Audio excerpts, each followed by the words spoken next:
On a quiet Sunday morning in March 2022, two brothers in Ohio opened their investment apps at almost the exact same time. Jake was 31 years old, disciplined, organized. The kind of investor personal finance blogs love to celebrate. For 3 years, he followed the standard playbook almost perfectly. He maxed out his Roth IRA. He automated monthly investments into low-cost S&P 500 index funds. He bought a small amount of Bitcoin because people online insisted it was the future. Every month he invested $800 without missing a single deposit. No emotional trading, no speculation, just quiet, consistent investing. He did exactly what the financial system tells ordinary people to do. And yet, when he checked his account that morning, the number on his screen read $24,100. The problem was simple. He had contributed $28,800. Despite doing everything right, he was down about $4,700. Across town, his older brother Mike checked his account as well. Same family background, same income range, same monthly investment, same 3-year period, but Mike's screen looked completely different. $51,300. Same money, same timeline, completely opposite result. Jake stared at the numbers later that afternoon when they compared accounts, one portfolio shrinking, the other growing. The difference was not luck. It was not intelligence either. Mike had not predicted the market. He had not discovered secret stocks. Mike was simply playing a different game. And that difference reveals something most investors never realize about financial markets. Most people believe crashes are random disasters, something unpredictable that destroys wealth equally for everyone involved. But when you examine more than a century of financial data, the pattern looks very different. During crises, wealth rarely disappears. It moves. Capital flows out of collapsing assets and into other assets at the exact same time. In fact, during the 2008 financial crisis, more than $10 trillion of equity market value disappeared globally in less than 18 months. But that money did not simply vanish. It flowed into other assets. Government bonds, precious metals, defensive sectors. Understanding those movements is one of the most powerful insights in investing. Yet most investors never learn it because the financial system teaches only one version of the investing playbook.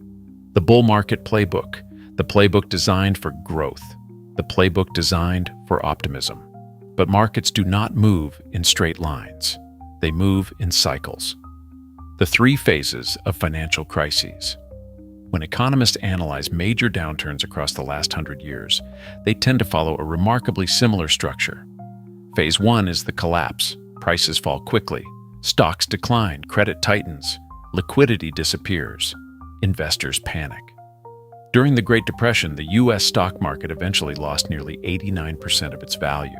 During the 2008 financial crisis, the S&P 500 fell roughly 57% from peak to trough. Even the pandemic crash of 2020 erased about 34% of market value in a matter of weeks. When this phase begins, portfolios shrink quickly, retirement accounts fall, headlines turn negative, fear spreads faster than information, but something else begins happening at the same time. Phase 2 is what economists call the flight to safety. Large institutions cannot simply move trillions of dollars into cash. Pension funds, insurance companies, sovereign wealth funds, and asset managers control enormous pools of capital that must remain invested somewhere. When risk increases, that capital begins moving toward assets that share 3 characteristics. Scarcity. They cannot easily be created. Essential demand. People still need them regardless of economic conditions. Historical resilience. They have held up during previous crises, and when that capital shift begins, the final phase appears. Phase 3 is the wealth transfer. While some investors panic and sell declining assets, other investors quietly accumulate assets that benefit from instability. By the time recovery eventually arrives, the difference in outcomes can be dramatic. Not because those investors predicted the crisis, but because they prepared for the possibility of one. Retention spike 1. Here is the uncomfortable truth. The average investor spends decades preparing for bull markets, but almost no time preparing for crashes. The 4 assets that tended to hold up during major crises. These assets do not outperform every year. Markets are far too complex for that. But during major U.S. crises, they have historically behaved very differently from the broader market. Understanding why can change how investors build portfolios. Asset 1: gold mining companies. Gold has served as a store of value for thousands of years, but in certain crisis environments, gold mining companies have sometimes moved even more dramatically. During the early years of the Great Depression between 1929 and 1933, the Dow Jones Industrial Average collapsed nearly 89%. At the same time, Homestake Mining, one of the largest gold producers in the United States, rose roughly 470%. Another mining company, Dome Mines of Canada, experienced similarly dramatic gains. This happened while unemployment reached roughly 25% and banks across the country were failing. The explanation is simple economics. When confidence in currencies weakens, investors move toward gold as a store of value. When gold prices rise, mining companies benefit from expanding profit margins because the cost of extraction remains relatively stable while the selling price increases. That creates leverage. A 40% increase in gold prices can translate into much larger changes in mining company profits. But honesty matters here. Gold mining stocks are extremely volatile. Between 2011 and 2015, many lost more than 80% of their value.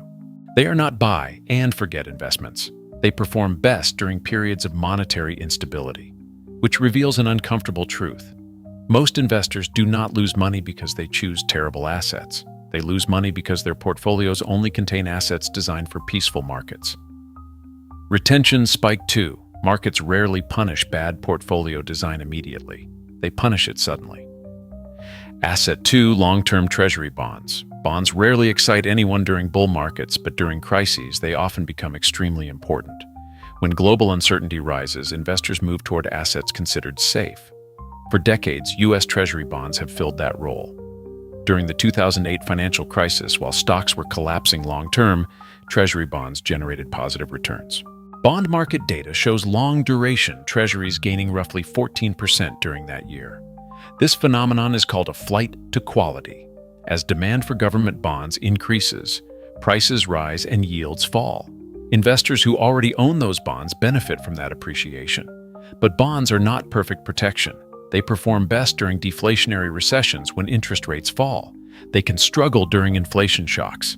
In fact, during 2022, the global bond market lost more than $12 trillion in value, making it one of the largest bond drawdowns in modern financial history.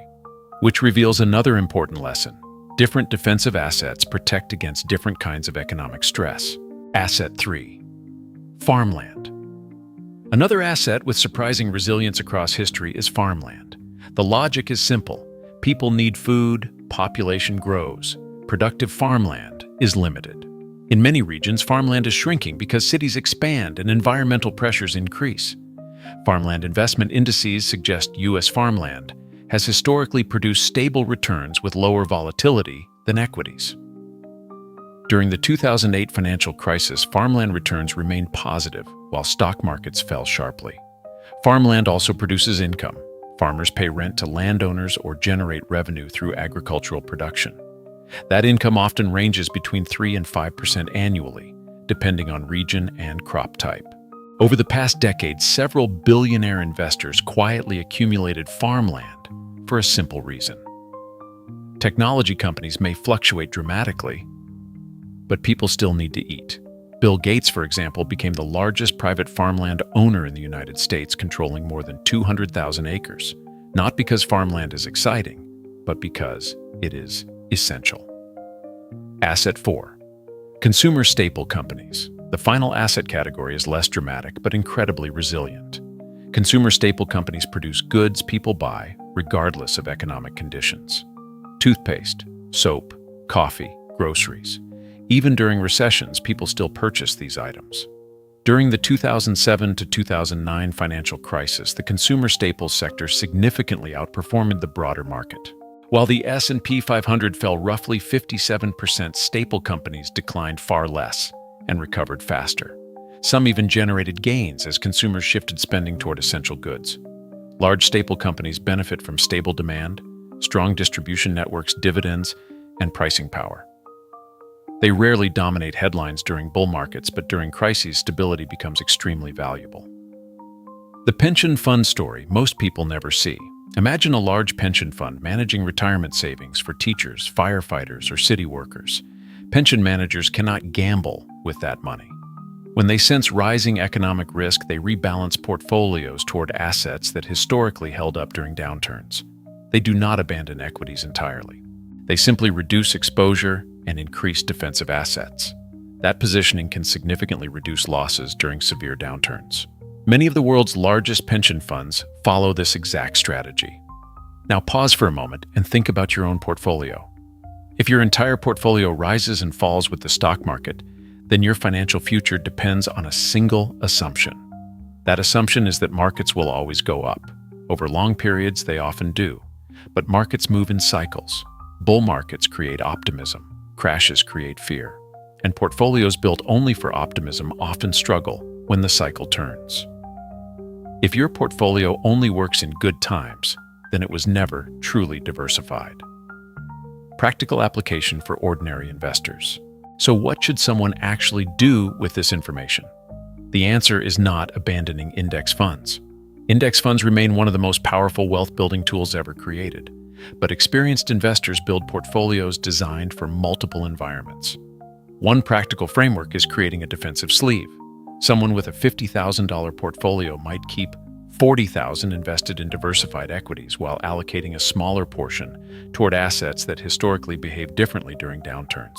Many portfolio managers suggest 10 to 20%, depending on risk tolerance. The goal is not prediction. The goal is resilience. 3 questions every investor should ask. Ask yourself 3 simple questions. What happens to my portfolio if stocks fall 40%? Do I own assets that historically held up during severe downturns?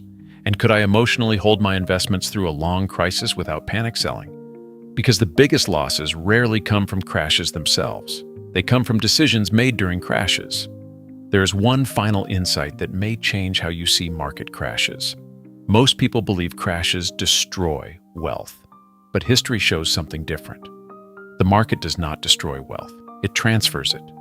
During every crisis, some investors panic and sell declining assets, while others accumulate assets benefiting from the environment. Money moves from fear to preparation, from reactive decisions to deliberate positioning, from investors who assumed stability to investors who prepared for instability. That transfer has repeated across financial history again and again.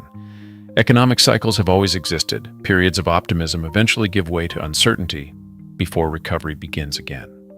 The question investors face is not whether volatility will return. History suggests it will. The real question is whether a portfolio is built for only one possible future or for several. Gold mining companies have historically surged during certain monetary crises. Treasury bonds often perform well during deflationary recessions. Farmland provides income tied to essential production. Consumer staple companies offer stability when discretionary spending falls. None of these assets are perfect, but together they illustrate a powerful idea. During economic turmoil, wealth rarely disappears completely. It moves, and investors who understand those movements often navigate crises more successfully than those who assume markets only move in one direction. Because in the long run, wealth is rarely protected by prediction. It is protected by preparation. Thanks for watching.